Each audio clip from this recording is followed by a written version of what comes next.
Hi, sweeties. How are you doing? Welcome to Naya. Naya. Thank you so much for the support. Hope you all are doing great. I came across a video of a Hispanic woman who actually talked about how white people, knowing fully well where she is from, but still want to talk ill about black people, right?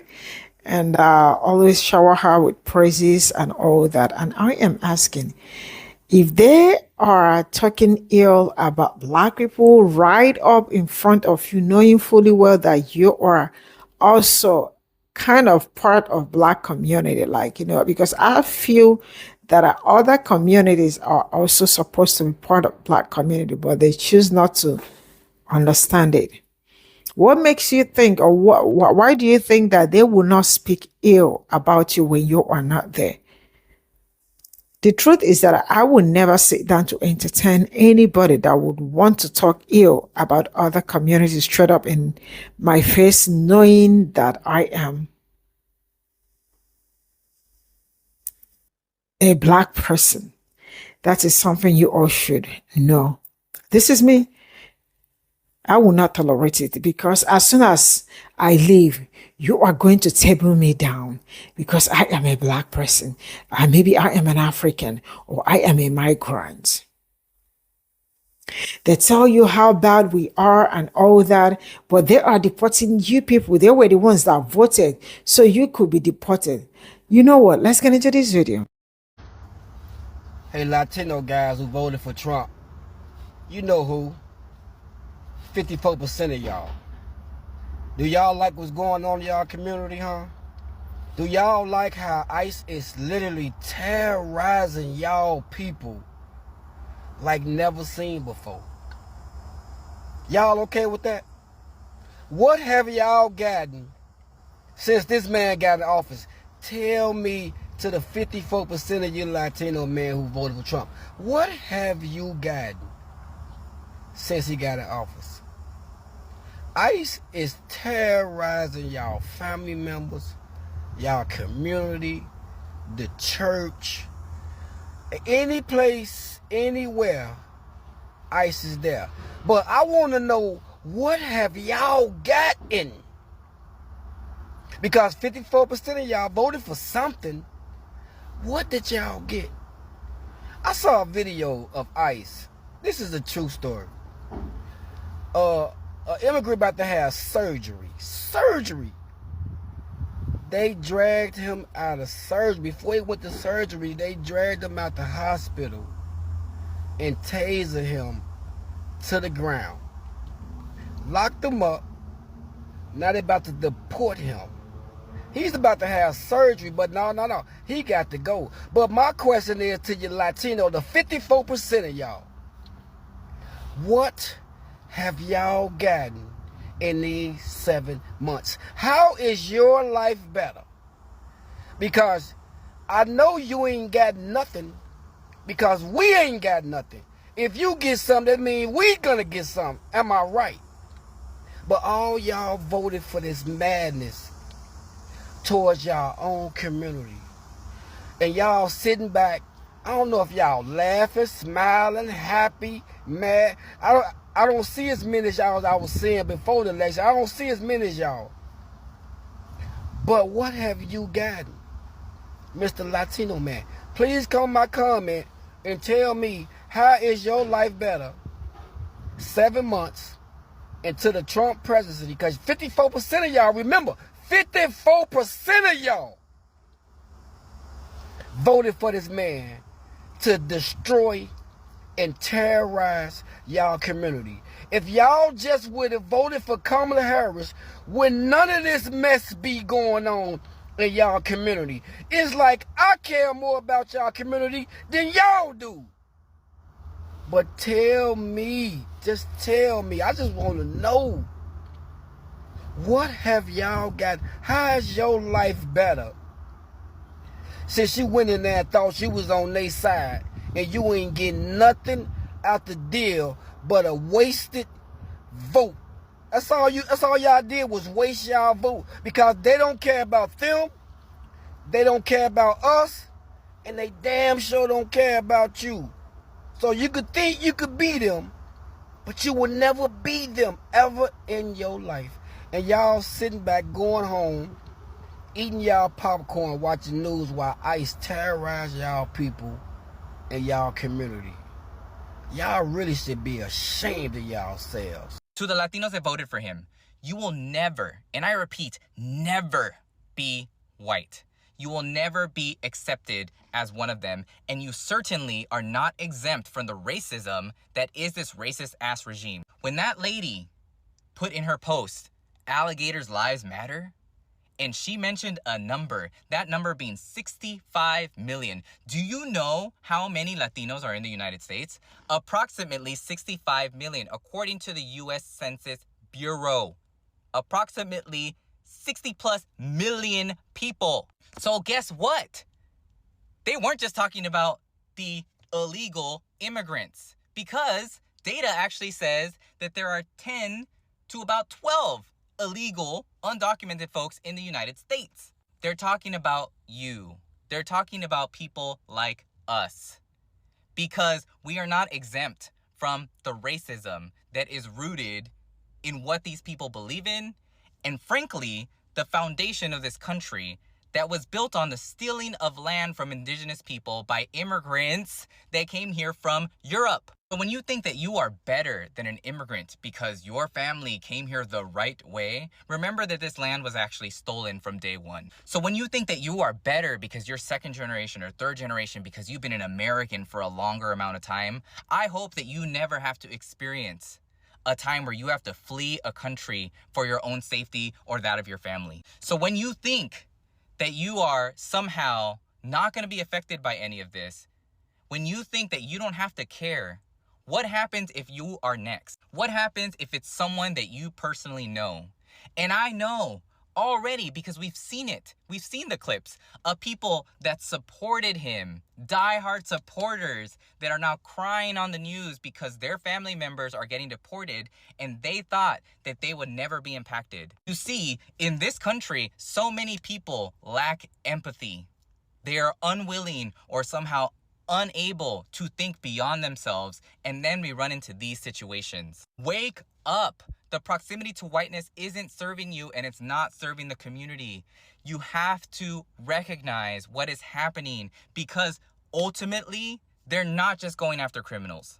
And all of this is connected to so many things that impact our community and frankly are holding us back, like anti-blackness and colorism and internalized racism. And if you think that these are woke words, look them up and you will realize what exists, what has existed in our community for a very long time. And I say all of this because there are so many people that have fallen to the false prophets of the world, and I need us as a community to come together and wake up.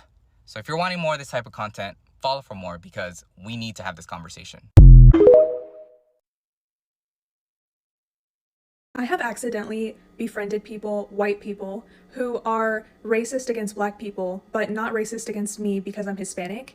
And I just want to explain why I think they're like that. I know that it's obviously not every white person is racist, you guys, but sadly, here in Texas, I have met people who, once I start hanging out with them and they get comfortable with me, they do say racist things or things that are just not okay directed towards black people, but they're completely fine with me being Hispanic. A lot of times these are people who, maybe I meet them at work and they hear me translating for like a customer or someone who doesn't speak English, and so they know I speak Spanish, and they find out that I'm Hispanic and everything's fine, and I'm like, oh, like this person is like fun to hang out with. But like I said, they get comfortable with me and then they start saying racist shit. I think the reason they do this is because they romanticize Hispanic culture. So, because me specifically, you guys, I'm Puerto Rican. My mom was born and raised in Puerto Rico. She lived there like the first 20 years of her life until she moved away. And I think they romanticize that specifically because when they think of Puerto Rico, they're like, oh, the beaches, like maybe I should go there next summer on vacation. They think of like West Side Story. They're thinking about like the arroz con habichuelas and the sorullos and the flan and like Prince Royce, Bad Bunny. They're thinking about how, oh, the women are so beautiful, the language is so romantic. It's almost like there's this mystery around it because they don't really know that much. And they're like, oh, like I love Latinos, like I love the culture. And so it's something that they can easily romanticize, because there's a lot of things that they like, and it seems almost like this distant, like, oh, Puerto Rico's another country. Even though Puerto Rico is part of the United States, you guys, there are some white people that don't even freaking know that. Like, I remember a few years ago, I was in San Juan because I was visiting my family over there, and I was walking around, and I heard this white lady on the phone, and she was like, I can't talk right now, I'm in another country. And I think I've mentioned this before, but I just can't forget that, because she was like older. And I remember turning my head and I was like, girl, like, because like I said, I think some people, they see it as like vacation destination, it's another country. And I also think that these white people that I've known in my life, who end up being racist towards black people, I think they like me because I'm so freaking pale, dude. And so they're like, oh, Kayla's one of us, but she's like kind of spicy. They kind of still see me as one of them. But the thing is, like, if you're going to be racist, just be racist towards everybody. It doesn't make sense to me why you're picking and choosing who you're going to be racist against. And I think the reason that they are comfortable being racist towards black people is because, we see black people everywhere here in the United States. And because of the slave trade, a lot of y'all don't know, specifically where your family is from, or, where you're from. You just are like, well, we're just from the United States because, sadly, because of all the horrible things that happen, I know that a lot of y'all can't trace back specifically where you were from, And so the romance and the mystery is gone. It's just like, oh, they're just black people, whatever. And, I think it's also envy, because they are envious of like your big lips, how, your dark skin, because we see a lot of white people who are obsessed with being tan. And, I think they're also envious of like how you guys are just naturally curvy or strong. And again, you guys, I'm not trying to just trash on white people. It's just that I don't even make white friends anymore here in Texas, because this has happened like too many times, honestly, with me, where I'm like, I feel like I just wasted my time like befriending someone, because they, like I said, they end up saying racist things about black people when we're alone to me. And I'm like, dude, if you say that about black people, what do you say when I'm not around? Because that I'm Hispanic. So for example, with all the things happening with ICE, I'm like, when I'm not there, would you say, oh, they deserve it? Oh, I trust the government. Oh, well, they're probably criminals. Like, what do you say about us when I'm not there? Like, if you're okay being racist towards one group of people, I mean, I have to assume that you're being racist towards me when the time comes or when I'm not there. And, I know this is like a huge rant, and I'm not trying to be mean or like be like, I hate white people, but this is literally something that has happened over the course of a couple years, you guys, that it's the same thing happening with me, and I'm just like that, that I've noticed from white people that I will befriend. And that's why I think they do it, because for a long time I didn't get it. I was like, why are you acting like that? And then I was like, oh, okay. I started to connect the dots, but like I said, it's not okay, dude. Like, just don't be racist towards any group of people. You can't pick and choose who you like. Like, that doesn't make sense.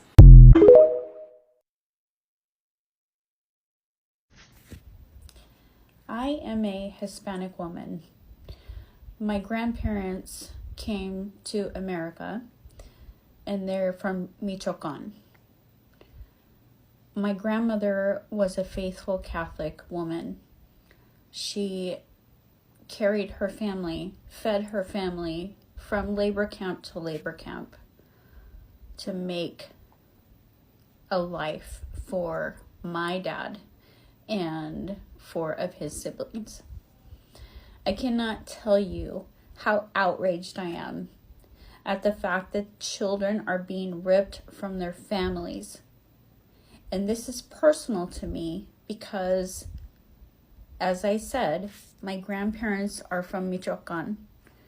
My father and mother worked in the fields tirelessly, came home, cooked dinner, fed me and my brother, and now we're here.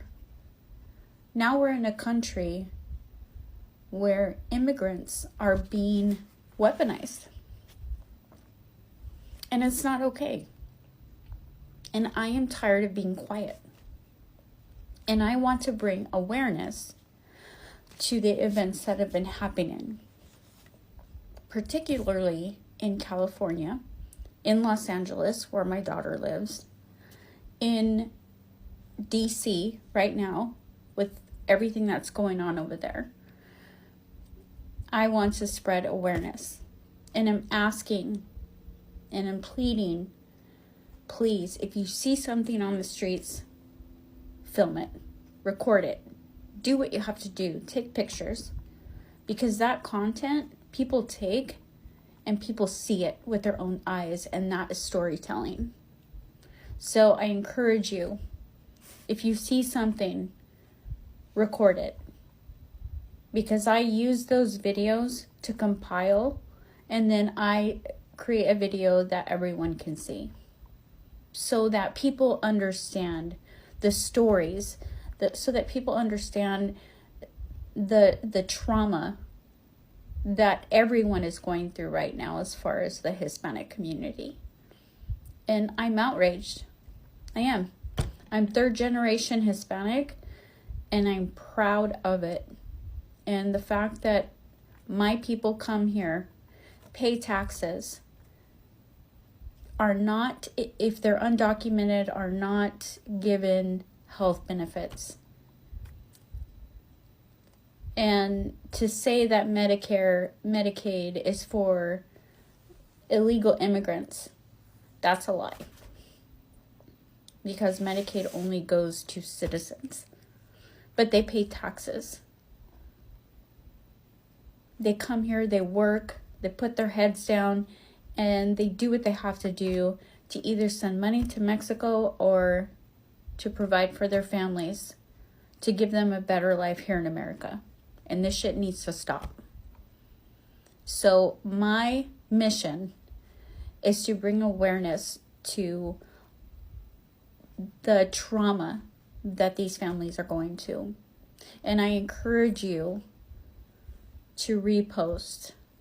I encourage you to comment. I encourage you to spread these stories so that people can understand what the fuck is going on. And I just need to get off my chest. I have been eating this up. I have been quiet, and I'm tired of being quiet. And I'm not going to do it anymore.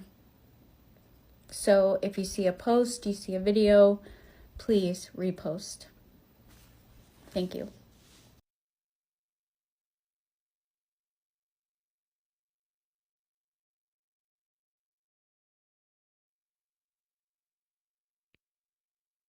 This is all I got from this video.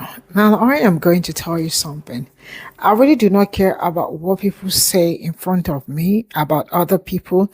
I am more scared what they say when I am not around. And let me tell you something. If they can boldly talk to you, knowing that you are a person of color, about Black people, I mean, saying racist things about Black people, trust me, you are not safe too. With everything going on with ICE and all that, and they are saying it, the best they can tell you is that, oh, I want to go to this, I want to go to that, the beaches. I know the beaches are beautiful, but they were the ones that knew that they work so much with immigrants, right? That there are so many Latinos, Hispanics, that all of them, they work with them. Some of them wake up to them. I don't know if you understand what I am saying. When we talk about humanity, there are so many things we need to consider. That is, you see, the people that I wake up to, they are the people that I think I would never take for granted, because I feel like they play so much role. Yeah, they have a very great role they play for me. Like, I sleep and wake up to you. Or the first person I see after my family, you. And you did not come to their mind that, man, this man actually said that he was going to deport all these people. That did not come to their mind. You were not their priority. You were not important to them. You were nobody to them, because if you were somebody that they really wanted to keep, they would have done the right thing, voted the right thing, right? But no. Now they are telling you about Black people, the confidence, the audacity. Now, for the ones that voted for this administration that are still looking for a way to know if life will get better for them, or the ones that their people voted for the administration, was there any particular thing this man promised to do for you, or was there any particular thing he said he was going to make easier for you? Because look at it, we are already 7th month, right? If I am 7th or 8th month, right? If I am not mistaken. Now, I don't think anything great has happened. Anything has changed. I understand maybe the deportation rate may have decreased because at this point in time, they are running out of cash and there is nobody to work in their farm, because to them, the migrants are the only ones that work in their farm, not knowing how important those people are to United States. They are the food bank. Sincerely speaking, I do not trust anybody. And you see this administration, it is a full scam. And if you sit comfortably with people, one thing I would never do is to sit down with people and talk ill about a group I am part of. I am learning. I will draw this curtain here. Bye for now.